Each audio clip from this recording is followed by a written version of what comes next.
This is the beginning of our workshop on living in rhythm, and I'm super excited. Let me know if this is your first time here. There's a lot of information in here, and I just want to say that you can rewatch, take notes, and just enjoy this space. Allow yourself to be present, allow your jaw to relax, and for you to be 100% here so that you've put your distractions to the side. What we're really exploring here today is how to participate in our health, not just manage it or control it, but enter a real relationship with health. Because there's been studies that show that the more we participate in our health, that's when we really get healing. And so today we're going to look at how vitality is built, how ojas is restored in our bodies, and how we can naturally return to that sacred joy, peace, and no longer living in a constant state of alert. Before we begin, what is it that you just can't wait to learn about in terms of embodiment, Ayurveda, and tantric knowledge for your vital health and living? Another pinky promise is that you're going to learn today, but I don't want you to worry about anything in any way. You've got the replay, you can watch, you can integrate into your life, and then come back to this video and rewatch it again to keep making any adjustments and follow this channel to keep growing. So this is where Ayurveda is refreshingly honest, that daily routines are designed for healthy people. They're not a one size fits all prescription, and they're never meant to be forced. If someone is acutely unwell, they're recovering from surgery, they're deeply depleted, they're pregnant, convalescing, or very young, under the age of 12, or in later life, over or around 70. The classical wake up early and do everything by the clock approach isn't really appropriate for you. These bodies, they need more rest, not discipline. And so Ayurveda says, wake when your body is ready. The old teachings even say that if you feel like you're heavy, you're foggy, you have undigested food in your stomach, that's your gut speaking, and your body knows when digestion isn't complete. And it says that you guys can stay in bed longer until that digestion has finished digesting. I would say get up, like do your meditation, do your walking, do these routines. And by the time you'll come to breakfast, you'll be hungry. But the whole point is that we ask ourselves, we're having a relationship with, what is actually going to support my health. And you know that also force is going to be that fast track to resenting your lifestyle. So start with where you are at and do what is genuinely exciting. Try it for a week, notice how you feel, stay curious, and tweak as you go along. And Tantra would say this intelligence is divinity itself. It's consciousness expressing through the body. Ayurveda says the same truth, that in a slightly different language, that we are governed by these elemental forces, and they're constantly responding to rhythm, environment, nourishment, rest, and the relationships. So when we ignore that inner intelligence, we're actually overriding it instead of listening to the body, and it contracts. But when we live against, this elemental nature, fatigue naturally starts to set into our bodies. But when we start to sync with our natural rhythms, with rest and digestion, with emotional processing, with our environment, then our system, we start to feel safe enough to soften. And so today's really about remembering rhythm. Let's allow ourselves to begin gently, and maybe you'd like to place one hand on your navel, one hand on your chest at your heart center, and just inhale through your nose for a minute. And exhale through your nose. A little bit longer. Push all the air. Inhale.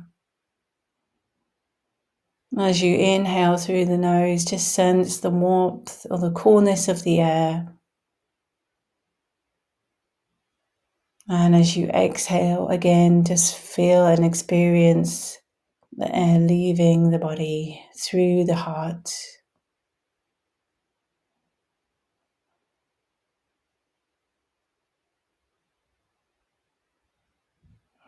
Good. And exhale this last time, making that exhale a little bit longer.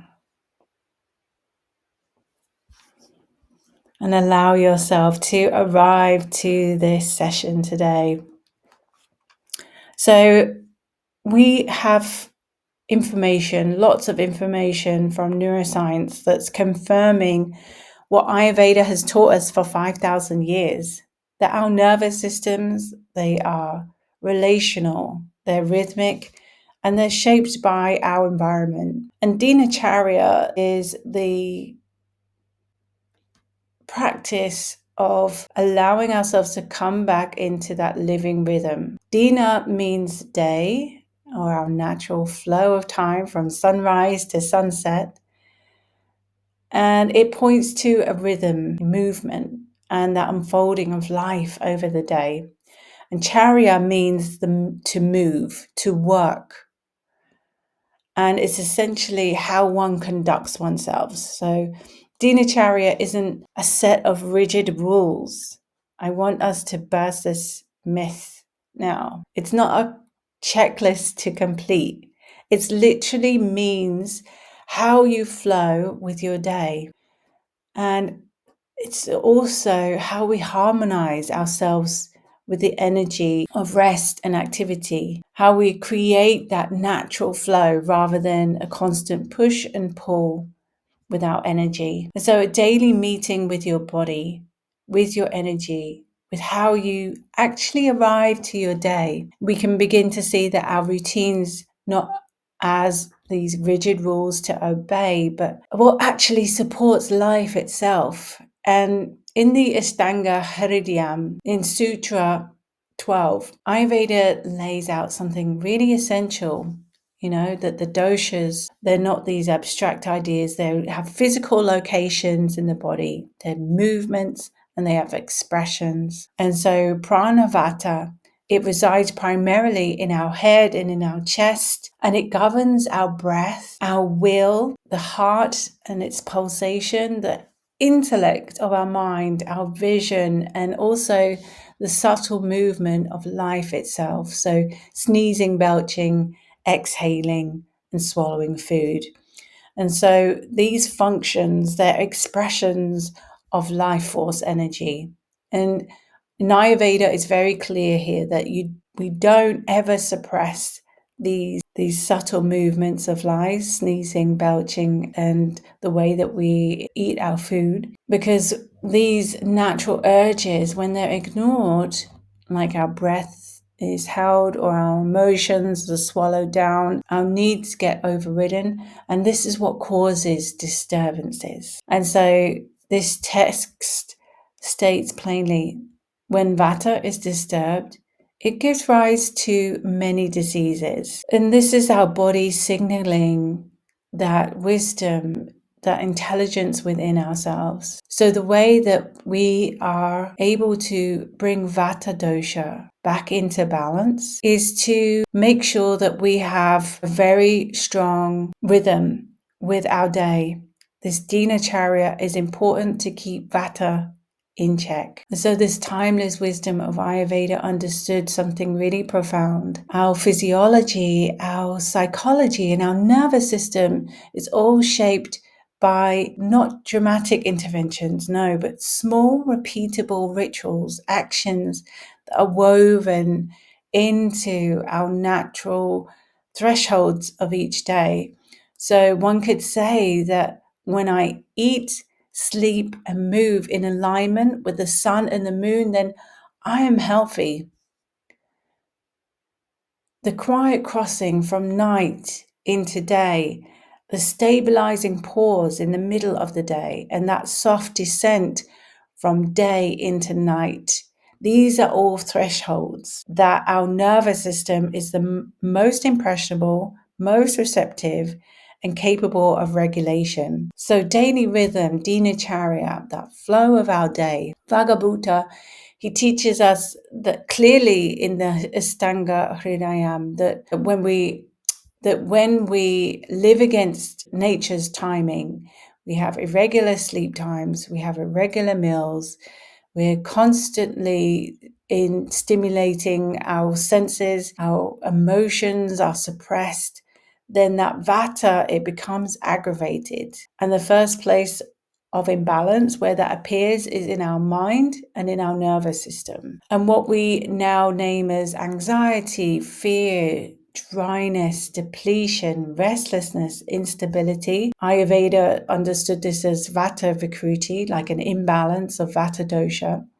And it's the same as what modern science uses, different language slightly. They call it nervous system dysregulation, chronic stress, activation, or limbic overdrive. Different vocabulary, but the same lived experience. So, what Ayurveda knew and what neuroscience now confirms is that the nervous system learns through rhythm, through repetition, through safety, through creating these predictable moments throughout your day where you repeat actions. And when we restore rhythm, we don't just calm the mind, it restrains the whole nervous system to trust life again. Traditionally, the Brahma Muhurta, this is this description of time, this window where the sun rises, and it's a time that's associated with clarity, creativity, and fresh, crisp life force energy. So the Brahma Muhurta, this Muhurta time period, is immediately before sunrise. So if sunrise is at 7, the Brahma Muhurta is about 90 minutes before, so around 5:30. And from this period of time, we have this transition then towards sunrise. And yes, that will shift throughout the year. So in summer, it's going to be different from the time in winter. You don't fix your body to a clock. It's how you orientate to the sun. And the deeper teaching isn't wake up early at all costs. I'm sure you know people that just can't bear the thought of waking up before sunrise. And their constitution maybe allows for that. And yet this is a good time to wake up before the sun rises, where there's this loving sattvic quality in nature that brings peace of mind and refreshes your senses. On average, Vata people should wake up around 6 a.m. and Pitta people 5:30 a.m. and Kapha people by 4:30, right? So waking, looking at your hands for a few moments, because these all connect us with the elemental force of nature, the thumb being ether, the ring finger air, middle finger fire, water, and earth is the pinky. And so we place our hands over our eyes for a few moments and then run them over our face, down our chest, over the womb space. Gently tap the womb to awaken that creativity in our power center. And this helps to also clear your aura. And doing this practice helps you to orientate your morning. Personally, I know that a good morning starts with a good night's sleep. And if I go to bed past 11 o'clock and wake up later, then my whole rhythm is thrown off and I get that jet lag feeling, the puffy face. So for me, as a Vata Pitta type, 7 a.m. feels like a sweet spot for me. And really, just don't beat yourself up. I'm telling you this because, if you're not an early morning 5 a.m. riser, just do what you can and don't feel guilty about the rest. It's about aligning with your natural intelligence, that light, rhythm, and readiness. And if waking up at 4 till 6 a.m. feels nourishing, your body feels clear, and you feel ready for your day, it can be a beautiful time for breath work and meditation. If it feels depleting, Ayurveda would say, listen again to your rhythm. Rhythm follows life, not the other way around. If you struggle with insomnia, a good way to remedy this is to have an electricity fast. And what that means is that after the sun has set, you watch the sun set, and then you don't have any electrical lights. You light a candle instead, and you allow yourself to fall asleep naturally when you feel tired. And then you'll notice that you'll want to wake up earlier. And you only need to practice that just one day a week, and you'll notice a big shift in how your body responds to sleeping at night. What we want to do is reorientate your relationship to life. Here we've got 9 anchors to help you. So this phase of life, we all know it's not about necessarily slowing down. We all know we've got so many tasks, so many roles. And it's also not about pushing ourselves harder and neglecting yourself. It's about reorientating ourselves with our life so that we can learn how to nourish ourselves from the inside out. And in Ayurveda, this nourishment is called ojas. Ojas is your inner security, it's your resilience against stress, and that insurance that your wisdom years are going to be full of health, vitality, and reserves of energy. Ojas is that substance that supports immunity, bone density, emotional steadiness, and our capacity for joy. And so here are 9 anchors that are really key to building ojas in the winter season through simple diet and lifestyle rituals that are not overwhelming. Our intention setting is the first thing we do either before bed or whilst you're brushing your teeth. Consciously bring your attention to what energy do you want to create for your day. After drinking water, clearing your bowels, scraping your tongue, and cleaning your teeth, rub your gums with some sesame oil or some coconut oil. Next is chewing on seeds. Take 1 teaspoon of sesame seeds to receive about 7 times the calcium as you do in milk. They're highly prized in winter for their warming, nourishing, and unctuous qualities. They're effectively balancing vata dosha and combating cold and dry energy in your body.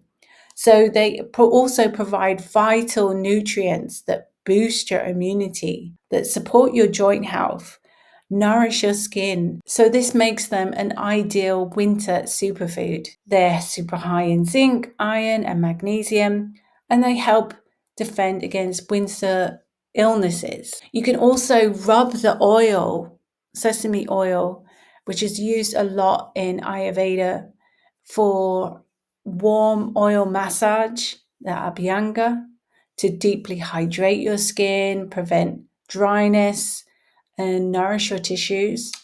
Sesames are great for your digestive strength as they help maintain Agni, your digestive fire, which is really balancing in the winter months. Also, your bone health. They're high in calcium and magnesium content, really supports your bone density, which is essential during low sunlight winter months. Seed cycling is also a great option if you can't have sesame seeds.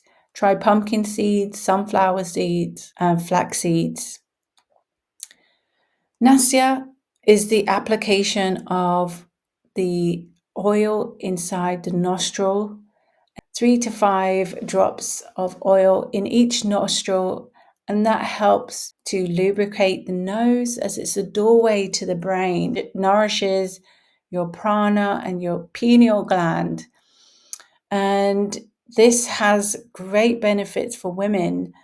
And studies show that it helps with polycystic ovarian syndrome, PCOS, dysmenorrhea, endometriosis, infertility, and menopause symptoms. In general, it clears your sinuses, improves your voice, your vision, and your mental clarity. And if you have lockjaw or ringing in your ears, which is associated with Vata dosha, drop 5 warm drops of oil in your ear, and this can help to ease those disorders.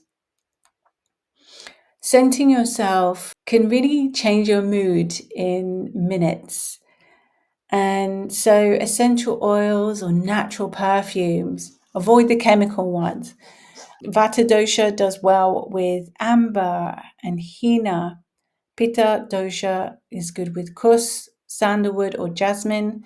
Kapha is good with amber and musk. They're really warming scents. And so these are great for changing your mood. Have them on your desk or by your bed and just touch yourself up throughout the day. Exercises like yoga and weight training improve your circulation. They also strengthen your body and increase flexibility and your endurance. They can help improve your sleep and digestion, your immunity and elimination. Move for half an hour at half of your maximum capacity until you sweat. Vata dosha does well with 12 sun salutations in the mornings. Pitta dosha does well with 16, and Kapha does well with 12, done at a fast pace. 20 minutes walking outside, you can see how it lights up the brain in this image, in opposition to how your brain is almost dormant from activity if you're just sitting at your desk all day. And there's some interesting research from former USSR on Olympic athletes that showed very interesting results that training produces better outcomes when done in cooler conditions and also at cooler parts of the day. You could say, like, your body's battery is fully charged. And as we move towards summer, that energy becomes more dispersed. We sweat more, you see, and there's more heat that rises in our system. And that means that we need to stop earlier our training. Inside our community, one of our shared rhythms is simple. It's 20 minutes of outdoor movement each day. And so the body doesn't need perfection. It just needs consistency, and that's sunlight. Please remember, this is not meant to be done alone. Don't hesitate to ask for company from a partner or a friend or a grown-up child. Connection also itself builds ojas. And this is how we really begin to enjoy this phase in this chapter of our life. It's not by resisting change, but by feeding vitality where it actually starts to grow. And ojas is built when life feels worth inhabiting. And let's not forget a simple rule for avoiding stress and anxiety, which depletes ojas, is to avoid our phones. Avoid checking your phones in the morning before you give yourself this care and these rituals. At midday, which is the period time of day when we have our digestive fire that's strongest and it's the most efficient. This is where Ayurveda teaches us that lunch should be your main meal for the day. And at this time of the day, your body has that greatest capacity to digest heavier foods, to absorb nutrients and stabilize your blood sugar. So, eating your largest meal at the earlier part of the day is most supportive for your energy, for your clarity, and it prevents evening heaviness. And we follow that by taking 100 steps, gentle walking for a few moments. And this helps the glucose move into the muscles and supports digestion and prevents blood sugar spikes. You don't need a strong intensity with this walk, just movement. It's all about cooperating with your Agni. With digestion, it's important about the timing. So your main meal is in the middle of the day when your Agni is the strongest. Making your meals warm, cooked food. This really supports digestion. When we cook food, we're already pre-digesting our food, and that really makes it much easier for our body to break down. In turn, that increases digestibility of all the particles. Whereas in raw food, you see, we should keep that around 20%, fermented foods around 20%, but the main part of our meal should be cooked foods. And then making sure that you have a gentle rhythm. So eating without rushing your food is so important. Chew your food really well, pause between bites, take a sip of water so that you listen to your body for fullness. You know, we don't want to stuff ourselves. We should have 1/3 of the stomach full of food, 1/3 of the stomach is full of liquids, and another third of the stomach is full with just air so that we can digest what's in the stomach.